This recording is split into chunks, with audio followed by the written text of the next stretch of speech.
What's up, guys? This is Mike Loris with game number 2 between Empire and No Tidehunter. Wisp has gotten through the pool, so No Tidehunter will be able to combo that up with the CK. But Empire choosing not to ban the more classic heroes is going to mean that they are going to get their hands onto Darkseer as well as Keeper of the Light. Instead, just deciding to ban out, once again, respect bans towards No Tidehunter. Aki's Chen, as well as Admiral Bulldog's Lone Druid, those are heroes to fear, especially in the right hand. So No Tide are not going to get their hands on that one. But Empire taking game number 1 with the Treant Protector pick, and it worked out. I mean, it was played by Blair Brains, so right off the bat you would assume, hey, this is going to be a hard carrying Treant. Unfortunately, it wasn't. He went for Mech and Book, and pretty much everyone else on Team Empire also went for Book, and they just pushed out No Tidehunter before they could get their Nature's Prophet and Anti-Mage really farmed. But it was a very, very exciting game. I highly recommend you check out that game number 1. And if you don't want to, then fine, because we're going to move on to game number 2. I don't know why anyone would jump to game number 2 without watching game number 1, though. It just seems silly to me. Because it's right there. Just go over there, and it'll work out. No Tide gonna not go for that CK pick. Instead, gonna go for the Gyro as well as the Nature's Prophet. Now, what I would expect from them is go for Wisp, then CK, then Nature's Prophet, because Nature's Prophet, Admiral Bulldog, played a pretty decent one last game. The teleportation ganks were a little bit limited, and by limit I mean just in the pure number amounts. But the amount of farm he got, the amount of split pushing, the amount of pain he caused the Team Empire was definitely worth it. And then he does have some pretty good synergy with the Wisp. You could have that huge global ganking community going on. If they pick up a Lifestealer, then that would mean that they could instantly pop in 4 heroes. That is absurd. But it looks like Net Lifestealer is actually going to be banned out, so not going to happen this game. Nature's Prophet as well as the Wisp. Now, Wisp and Gyrocopter is a pretty decent combo. The burst damage is incredibly high if you get on top of your opponents. So the only thing is, Gyrocopter really lacks that tool to get on top of his opponents. Whereas CK does have the what's it called, Reality Rift. Gyrocopter does not, and if he could get close, then he does do a lot of damage. He'll pretty much shred you down with the Rocket Barrage, but if you see Wisp relocating in, you just book it, and then Gyrocopter can't do anything to you. But regardless, they will have a lot of global presence, No Tidehunter, so I'm looking forward to seeing how this pans out. It's always interesting to see a Wisp getting through. Looks like Empire not willing to risk anything and get rid of that CK, even though I don't know if No Tidehunter are going to want to go for that, because if they really did, they would have picked it up. But regardless, it's not going to be in this pool. Puck is also going to be banned out from Team Empire, knowing that No Tidehunter looking for a mid lane hero, and well, No Tide going to focus their bans towards Team Empire's hard carries. Team Empire picking up themselves a pretty well varied lineup.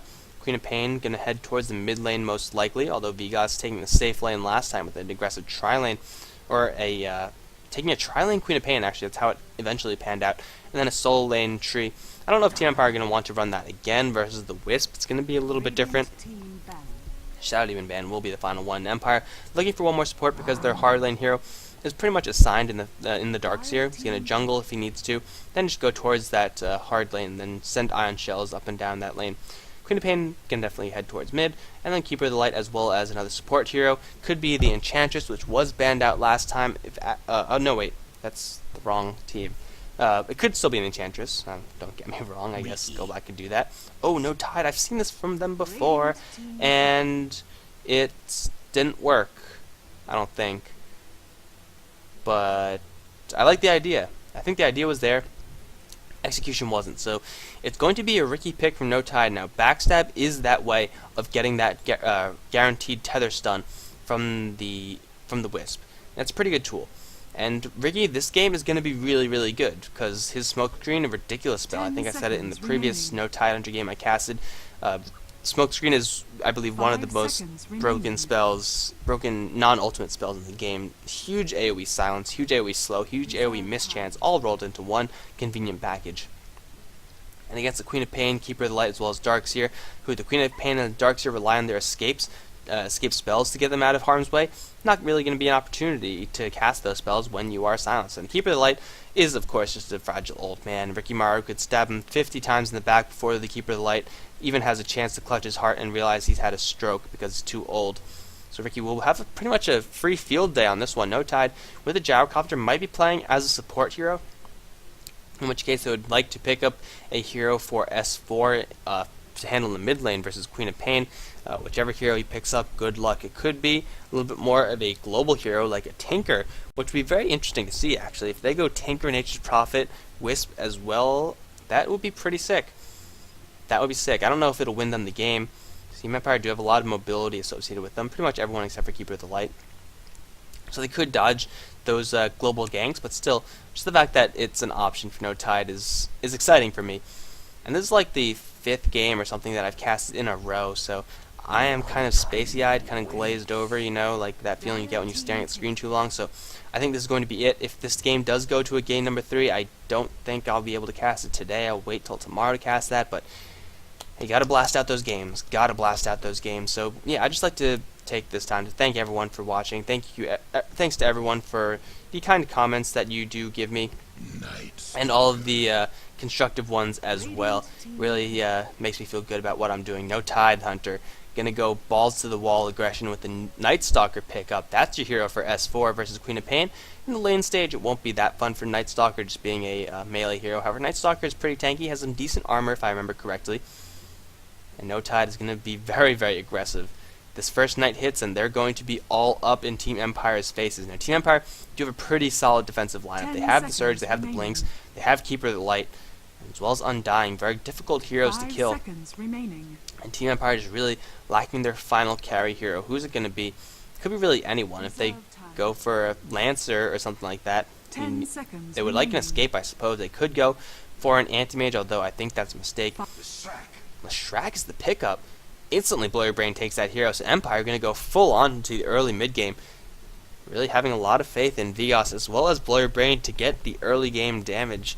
Because if that doesn't happen, then Leshrac can really slow down as far as how effective he can be.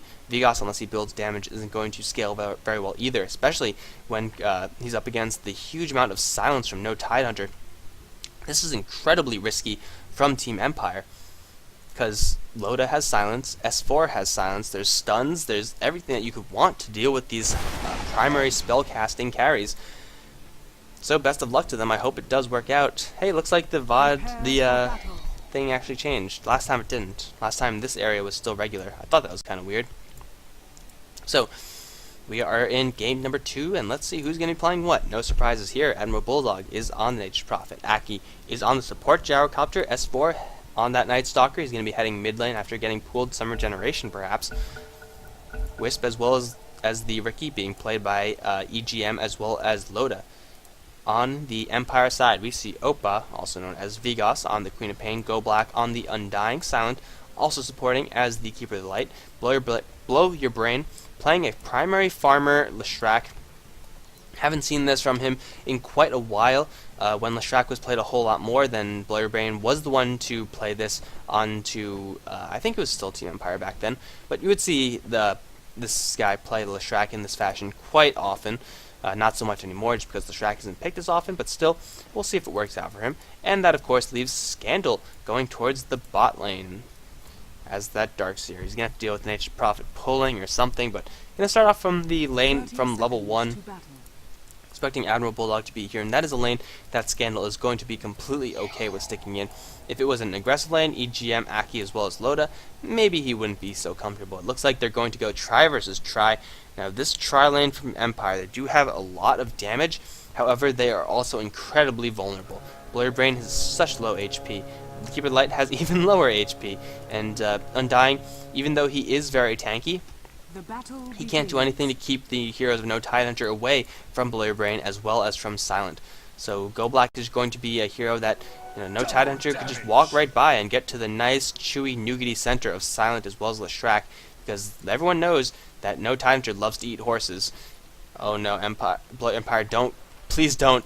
Oh god, please. No, they're not gonna. What? What? I could have thrashed them right there. Loda is gonna be perfectly fine. I guess they're really scared about an Edict. But Split Earth is up. They could have taken first blood right there. Aki with a Rocket Barrage would have done enough by himself, pretty much. But it's going to be Tri vs Tri, which is going to mean all the action is going to happen on this top lane. Let's take a look really quickly at how the other mid lanes are going to pan out. S4 taking a little bit of harassment, however, once he gets his bottle, he should be fine. Vigas should have the advantage in this lane. Bottom lane, Scandal going to be very aggressive towards Admiral Bulldog. Once again, shouldn't really happen, no aggression should really happen. Scandal does have tangos in case he gets sprouted for whatever reason, as well as that surge. He should be just fine. So, we're going to keep our eyes on this top lane, where we already have a sentry ward blocking off this camp from the first time. No Tidehunter going to look for that opening, although Go Black taking a lot of damage to that rocket barrage, even being brought down to half HP. Aki taking a couple of right clicks in retaliation, but really it's not that a big deal. Really, if Loda can get the farm, then it's going to be very easy for him. However, those blasts, as well as Split Earth, Loda's going to get a Wisp Tether to kind of heal himself up a little bit more, as well as to get that movement speed to walk out and out of there. Oh, thanks. But Ricky, very low HP hero as well.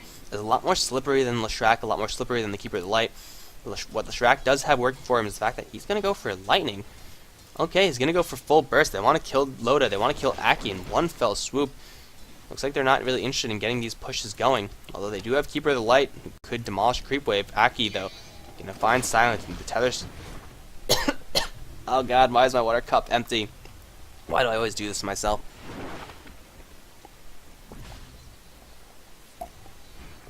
Okay, ration it. Ration it. Here we go. Blur Brain.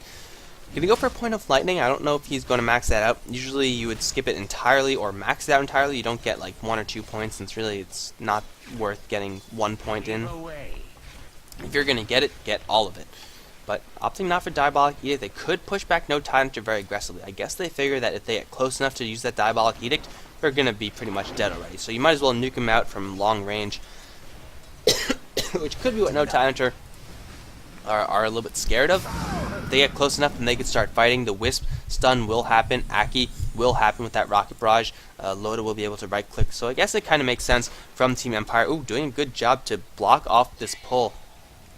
No Tide denying that to, no, Empire denying that from No Tide, silent. Be a little bit careful, Aki as well as EGM on the sidelines, looking for initiation with that tether into Rocket Barrage. In the meantime, Scandal pushing Admiral Bulldog very far back out of lane. Despite the range advantage, Scandal burned through all his tangos, but should have enough to... No, he doesn't have anything, actually. Where's your gold, man? Oh, mid lane, S4 going to get initiated upon by Vigas. Scream of Pain is not going to care if he's silenced. Only in daytime you'll get like 3 seconds of silence. Just a little. Bottle charge as well as the salve.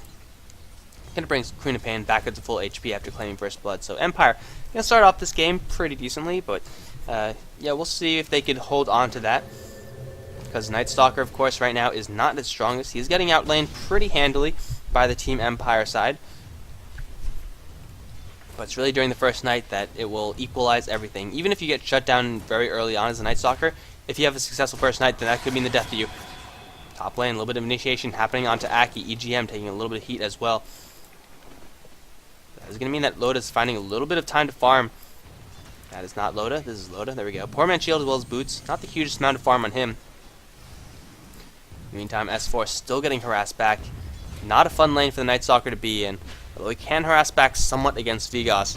Just the fact that Vigas is running his Bottle Crow just as S4 is, and you can put out a lot more burst damage as the Queen of Pain than you can as the Night Stalker. Until nighttime happens, Night Stalker is going to be on the back foot. Empire, they are winning this bot lane, however.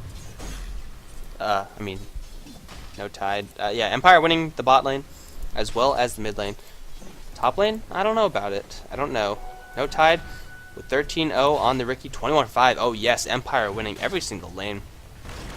And look at this aggression. Admiral Bulldog is going to get dove very, very far by Vigas. In the meantime, Aki as well as EGM going to find silent. The Wisp Spirits will not kill him off. Ricky looking for a Blink Strike. Not going to happen. Blow Your Brain is right in the front lines. There's the Blink forward onto Go Black. He's taking a lot of damage from this one. He's going to turn around for that decay. Is there enough damage? There's the Illuminate going to fly through. Go Black going to get swiped down by the Ricky. Still in the smoke. Split Earth is going to land. Here comes Vigas. Going to get a double kill instantly with the help of Leshrac taking the last one.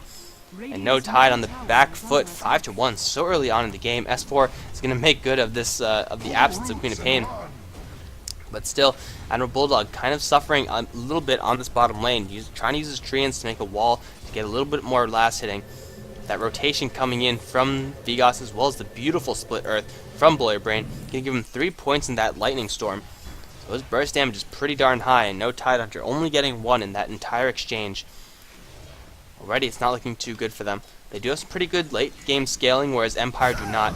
So I guess if no Tidehunter were somehow winning this early stage, then it would be just absolute doom from Empire, because that means they would not win at any stage of the game.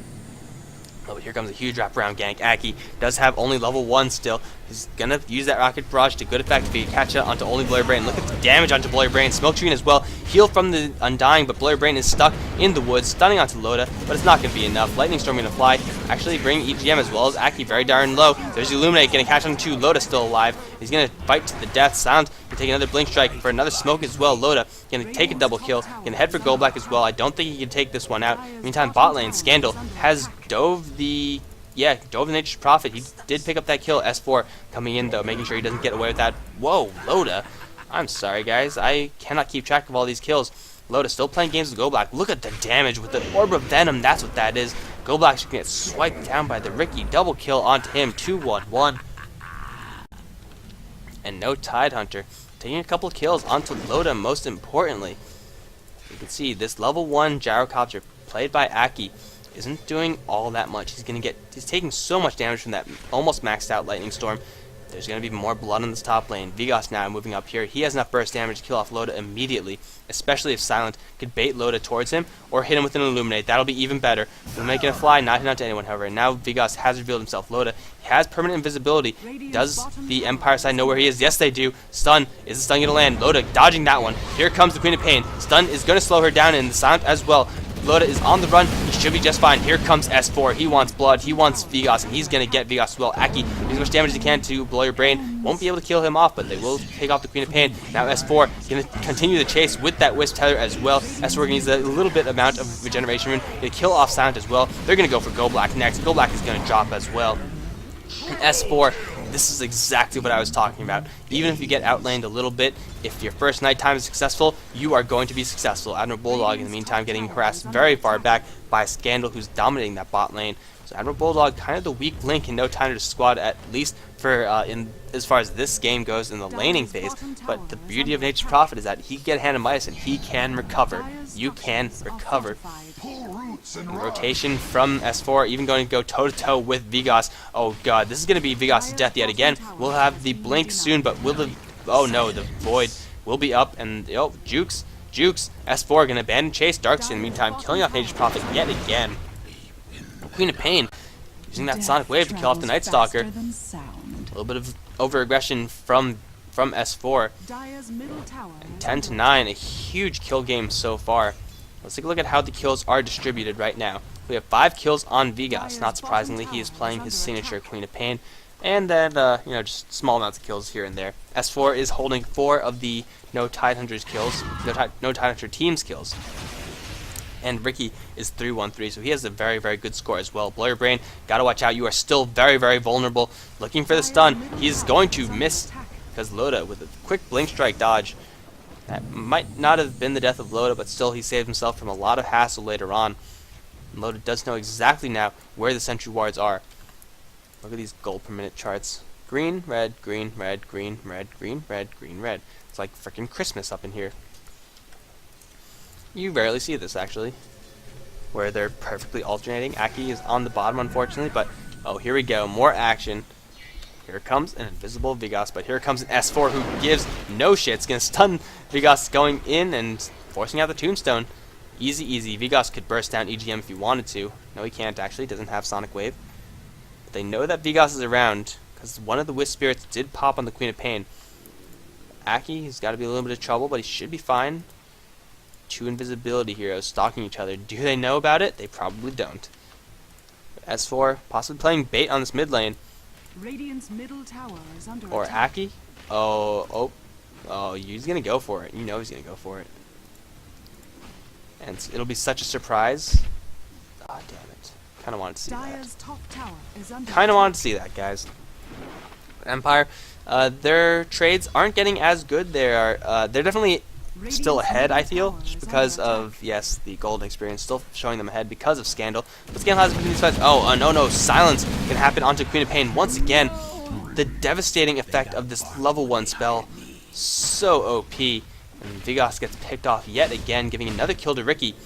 And no, S4 can look towards the tower. Fortification going to slow him down. Scandal going to get a vacuum back, but S4 could just dive this tower and take it off. 1, 2 hits, and that's done. Scandal going to get hit with the nuke as well. Goldblack's going to move right in. S4 going to pop off his ultimate as well as the bottle charge. Loda finding kills onto Lestrak on the top lane. Relocate gank happening there. Goldblack as well is in danger. Admiral Bulldog can teleport in. The rocket barrage from Aki will do heavy damage to Scandal as well as kill off all the zombies. Scandal now trapped in the vacuum, going to break them all with the trees, but S4 with the nuke is going to kill him off as well. 13 for 10, no Tidehunter. Starting to take some pretty good trades, but here comes Vigas looking to even things up. Admiral Bulldog on the run. A blink into a scream will be the death of him, although S4 is here. Surprise! Silence right before he gets the scream pain off, and Vigas now trapped in an arena of his own doom. Call down used unnecessarily, but S4 with the clutch silence. Ricky taking off the Keeper Light yet again. No Tidehunter farming Empire left, right, and center. Actually, more like left and center since Empire have been farming No Tidehunter on the right side of the map. But still, beautiful silence from No Tidehunter. He knew exactly what was coming. He was ready for that crippling fear. You could see the Queen of Pain winding up for the Sonic Wave, which would have killed the Night Stalker, 100% chance. But that silence preventing that spell from coming out. In the meantime, Loda farming heads on the top lane, 1800 gold. He could go for a quick BKB if he wants to. He could go for a Yasha. He could go for a Diffusal Blade. He has the world is his oyster, really. He could go for an Eye of Scott if he wants to. I wouldn't recommend it since it's not its build up is a pain in the ass and probably not worth your time. Go for Manta Style, go for Yasha. But either way, 10 to 15, no Tidehunter starting to pull back this advantage that Empire had. You can see the gold starting to dip towards no Tidehunter, as does the experience. And Admiral Bulldog, he's holding on to 500 gold. Yasha's up on the Ricky. Admiral Bulldog has abandoned the bot lane. Just going to jungle up. It's about due time as well. Getting some assists from that mid lane as well. It looks like the mid lane is going to be a push in from Empire. 4 in the mid lane. Aki can land a call down as well as a relocate. Vigas in a huge amount of trouble. Silence as well. Loda going to go straight for this Queen of Pain. Binding Light going to make it a little bit difficult for him, but the Silence can prevent Queen of Pain from escaping. And now it's Silent as well as Goldblack trying to hug that Tombstone, but S4 is tanky as hell. Loda's going to blink, strike one. S4 is going to clear the other, and the Tombstone's going to be free farm for Loda. Empire taking down the tier 1. Oh, wait, nope. S4 ain't done yet. Gotta watch out for that Sonic Wave, though. Bottling up. Haste Rune as well. And Empire take the tier 1, but in exchange for 2 heroes' lives, granted, it is the 2 support heroes. Boiler Brain has been farming somewhere all that time. He's going to go for a Bloodstone, but you can see this is not the type of hero that you want to have as your primary carry versus a Ricky, versus a Night Stalker. This hero doesn't have any escapes, is incredibly soft, and he needs a lot of health items, yes, but at this point, Loda's just doing so much damage, plus 30 agility, that's multiplied by 1.25 as well. So Ricky's doing a ton of damage. He even is going to salve up, because why the hell not? Level 11 on this Ricky, and S4, what is his level at? Level 12 with a armlet on him as well. So very tanky, and even though magic damage is going to be what burns through S4's HP, is there really enough magic damage? Because Boiler Brain is only level 7. That's the effect of a tri-lane Lestrak. You will not be a high level. And at the beginning of the game, they started off with some pretty good trades, but it turned into them just getting completely demolished at every turn just because of how much damage this Ricky did. Once he got that Orb of Venom, it was all over. 5 heroes in the top lane, as well as 2 points in Edict. They will be able to take down this tower. Keeper of the Light taking that one. Will they want to keep going? It looks like they will. But Loda as well as EGM ready to jump in at a moment's notice. Admiral Bulldog's got to watch himself. Has picked the hand of Midas, so he's going to try to recover from his poor early game. S4 in the bottom lane. It's just daytime, so no Tidehunter are more than okay to make these trades. Teleportation coming back. It is going to be Admiral Bulldog actually not coming back. Going to be very aggressive with it. Going to take down this tier 1 tower, and Loda putting as much hurt as he can to the tier 2 tower. Top lane will fall before either the tier 1. Oh, maybe it's going to be a race. Now tier 1 bottom is going to fall first. But it's going to be a tier 1 for a tier 2. And Loda as well as EGM might get this tower as well. EGM has yet to pick up any points in that overcharge, which will make Loda an unstoppable beast. But a tier 2 for a tier 2. No Tide get the upper hand in this trade, although, yes, that will go to No Tide with this hero catapult. Now Loda as well as EGM going to make it on out of there. S4 still in the spot lane. Does have the Darkness level 2 in case things get a little bit hairy. You can pop that and go berserk all over the enemy team. And Aki with 3 points in that flat cannon, stacking up Ancients for himself for Loda. He's gonna start. He's gonna get a little bit of gold from this one as well, playing a full support gyrocopter. But regardless, you can clear off these Ancients just because you are going to be kiting them back and forth, using the maxed out or almost maxed out flat cannon to do so. It's a lot of gold for Aki. It's going to bring him up to the level 9 mark at least, unless he gets really messed up. But he does have a salve, so he's not going to die anytime soon to these. He's going to stick right in these Ancients and make sure he gets every single last one of them. So everyone from No Tide going to find a whole lot of farm on this map. And Empire, where's their farm coming from? We do have Blur Brain, who's going to go for an urn. No, bracers. Double bracer on... This is a desperation move from Blur Brain. This is not what you want to build if you are a primary farmer Leshrac. You want a Bloodstone. You want a Shiva's Guard. You want something like that. And Aki's going to take... Oh, actually going to bring him only to level 9. Thought he would get a little bit more from 3 stacks of camps. But Empire, they need to bring the heat early. But right now, No Tide, they're making it very difficult for them to do so. They do have the Edict, which is level 3. You have Lightning as well, so the burst damage isn't too bad from them. Tombstone is additionally a very large threat from the Empire side, as well as Keeper Life Blast, which should annihilate this creep wave. Yes, it will. Goodbye, especially with the Lightning. But what they got to worry about is Admiral Bulldog on this bottom lane, as well as the fact that EGM and Loda can split push the top lane and come back at a moment's notice. No Tide have the global mobility to do this kind of thing, defend with the skeleton crew, and then jump in with the full force. Load on the high ground. Calldown's gonna come right away. Just then off this creep wave. They don't have to. They don't have to save that for the fight. At least it might be up for the fight by the time it comes around. Loda gonna blink straight forward. Gonna go for the light brain. Where's the silence? Not gonna happen just yet. Blinding flash gonna slow everyone down. Sonic wave gonna fly. Hit onto absolutely no one. Vigas gonna try to go for EGM. Should be able to take him down, but Loda as well as Admiral Bulldog gonna take off Blur Brain. Gonna fight Scandal and Man fight. Luminate gonna fly on through. Io has gone down the Wisp. S4 wants anyone he could get. Sonic gonna pop off his Ghost Scepter, but he's not long for life either. Doesn't have a TP scroll. Stuck in the corner. Vigas come right back in. Scream Pain once again missing on Vigas. What's happened? Scandal now on the front is gonna get silenced. Loda wants to dodge that wall and he's gonna blink right through it. Scandal's gonna drop. Loda fighting him in a man fight once again. S4 on the chase, but it looks like it's going to be 2 down for No Tide in exchange for 4 on Team Empire. Aki surviving through all of that, getting a whole boatload of assists, as well as another 2,800 gold, and Scandal's gonna call GG. Empire know that their team does not scale into the late game. That is not what their team is based around, and Ricky is simply too big. S4 is simply too big, and even Nature's Prophet starting to recover. He's going to get too big as well. So Empire is going to top out. Thanks for watching, guys. This has been game number 2 between No Tidehunter and Empire. No Tide are going to tie it up 1-1 in some pretty high action games. So I do love both of these teams, and I do love high action games. So let's move on to game number 3 to see who's going to become the victor of this series. Thank you guys for watching. If you did enjoy this, comment, like, subscribe. If you didn't, let me know why. And other than that, look forward to more and more and more games. You know how I said I wasn't going to cast game number 3? Screw it. We're going to do it. We're doing it live. GG. Actually, it's not live. We're not doing it live. That would be too much trouble.